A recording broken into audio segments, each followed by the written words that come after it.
All right, guys, we are going to be talking, starting chapter 8 today, and 8.1 talks about human resource basics. We've talked about human resources a little bit already. We're going to talk about it a little bit more today. So, first of all, the workforce is defined by all the people who are 16 years and older who are employed or who are looking for a job. So in 2010, there were around 150 million people that were categorized in the workforce. So they either had a part-time job, a full-time job, or they were looking for work, and they were 16 years or older. This number does not include military. Okay, so active military people are not included in the workforce number. They categorize them in a different way, and that's usually around like 1.5 million people. So most jobs today are going to require at least a high school education. A lot of jobs are going to need some extra training beyond high school, and there are multiple ways that you can get that. It can be on-the-job training. It can be specialized training. You could go to like a community college or a 2-year or 4-year university. You could go get certifications, vocational school, all different things that can help get you that training that can help you out when getting a job after when you're to that point. Compensation is going to be the money that you make from those jobs. So there are multiple different types of jobs, and they pay different ranges of things as well. So those are things that you should look into when thinking about what kind of career you want, which we'll talk about in the next chapter as well. And they're all, again, also different types of work as well. So you could be working with machinery or technology. You could be working with people or information. So you have to, those are different types of jobs as well. And think about what kinds of those that you would like. The Bureau of Labor Statistics is part of the U.S. Department of Labor. They research thousands of different jobs every year and kind of give up-to-date information on those. And you can get that information online, or they publish a book. It's called the Occupational Outlook Handbook. And the Occupational Outlook Handbook categorizes jobs into two kind of main categories: service providing industries and goods providing industries.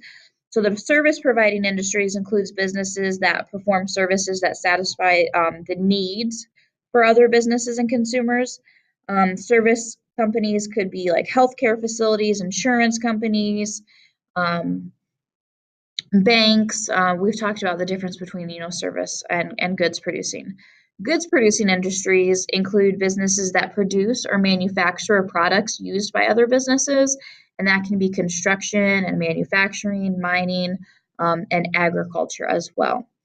The U.S. economy has experienced a change, and it's moved more towards service industry. So it used to be that there were more jobs in goods producing industries here in the U.S., but that has changed. There are more jobs in the service providing field now than there ever were.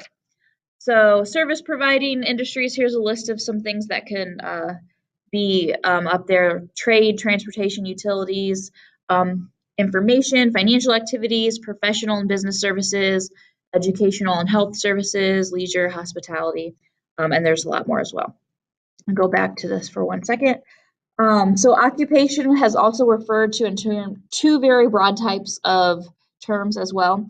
White collar worker is white collar and blue collar, and the reason they did this is because it used to, like, if you were in a white collar job, it would be like someone who works more mental than physical in handling and processing information, and so they would be working in like offices and stores and professional services, and they would usually wear like a white button-up shirt, so it had a white collar, so that's why they called it that.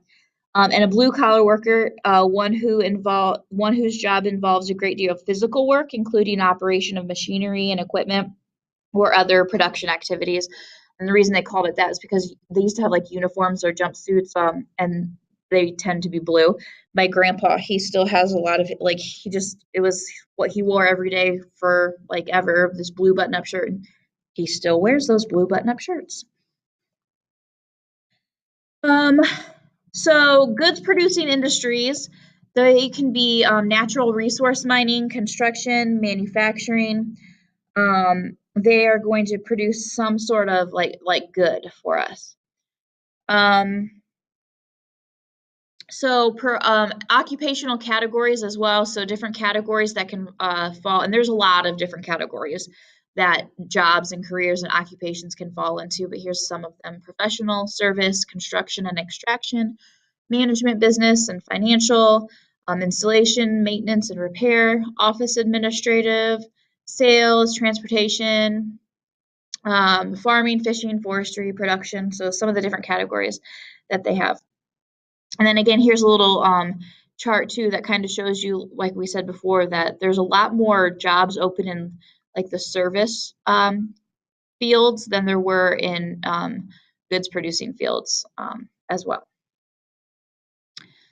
So change job requirements. So consumers regularly cast what they call dollar votes in the marketplace, which means like if they buy something, that means, if they continue to buy it, they like it. So preferences by consumers have an effect on available jobs. So jobs are affected by what consumers want. So if they're wanting more people to be able to, like provide wireless internet, then there'll be jobs in that area. So changes of jobs also is reliant on business cycles. So the stages of the business cycles can affect job opportunities. When businesses expand, business consumers buy more goods and services. New jobs are created to meet that demand. New technology can change jobs and what kind of jobs are available. And then competition as well. So companies have to be competitive to stay in business. Costs are a major factor. So the cost of running a business can affect jobs and workers. And when costs begin to increase, the business has to look for different ways to become more profitable. And sometimes they have to get creative with that.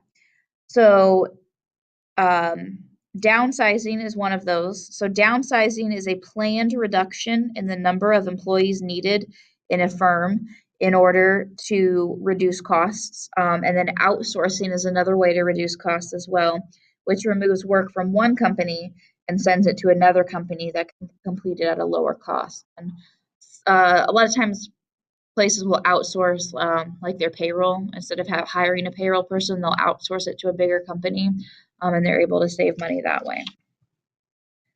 So human resources are the people who work for a business. Human resources includes management and employees, full-time and part-time workers.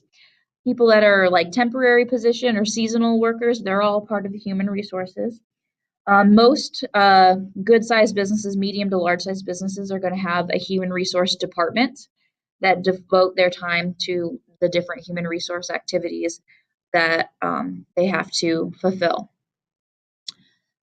Goals of human resources are to identify the personnel needed for a company, so the people that need, who do we need to work here, maintain an adequate supply of people to fill those needs, match abilities and interests with specific jobs, provide training and development to prepare people for their job, and to improve the capabilities as job requirements change, develop plans to compensate personnel for their work, protect the health and well-being of employees, and maintain productive and satisfying work environments. So those are the 7 main goals of human resources. Human resources spend a lot of their time in planning and staffing, performance management, compensation and benefits, because they tend to be the ones to put all of that together, and organizational development. When it comes to planning and staffing, people in human resource, they have to analyze jobs. They'll like write job descriptions. They will actually recruit and hire people for those jobs. For performance management, they tend to create performance assessments, improvement plans, and they can also manage any kind of transfers or promotions or fire people as well. And compensation and benefits, they pay people, and they can also do health and safety planning. They enforce laws, and they develop organizational development as well when it comes to human resources. So you now have an assignment in Google Classroom. So thank you very much and have a great day.